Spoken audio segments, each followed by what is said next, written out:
That was a gnat catcher.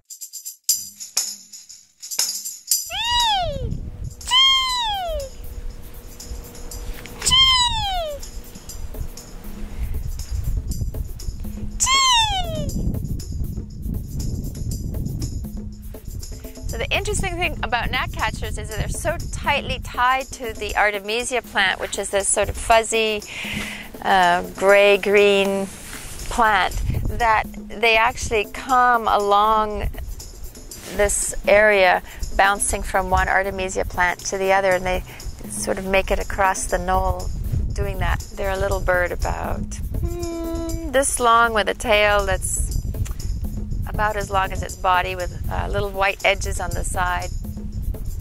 They flip this tail around a lot as they bounce around in the shrubs, gleaning or collecting small insects.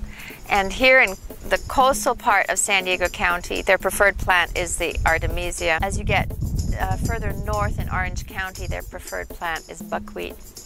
But near the coast, the habitats can support far more gnat catchers. As you go inland and up in elevation, the areas support fewer gnat catchers per acre. So it's really important to preserve areas of coastal sage scrub near the coast.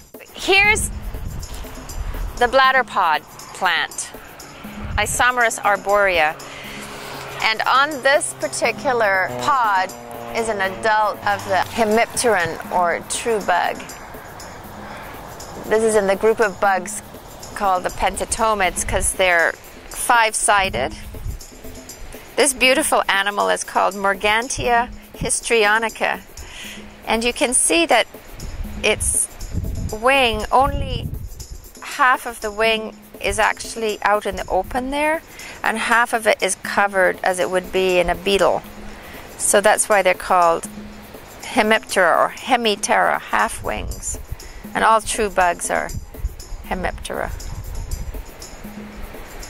So they make their living sucking juices out of plants, and that's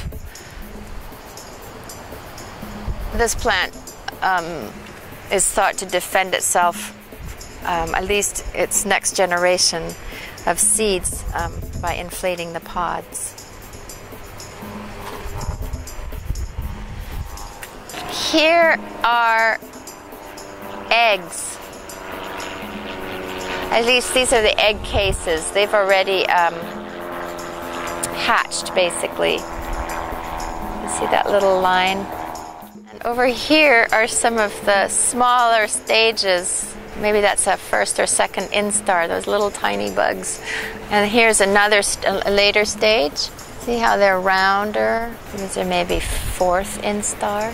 So a researcher named Boyd Collier at San Diego State had a lab where they studied these insects and looked at the relationship between the insect and the chemicals that the plants produced to dissuade the insects from eating them.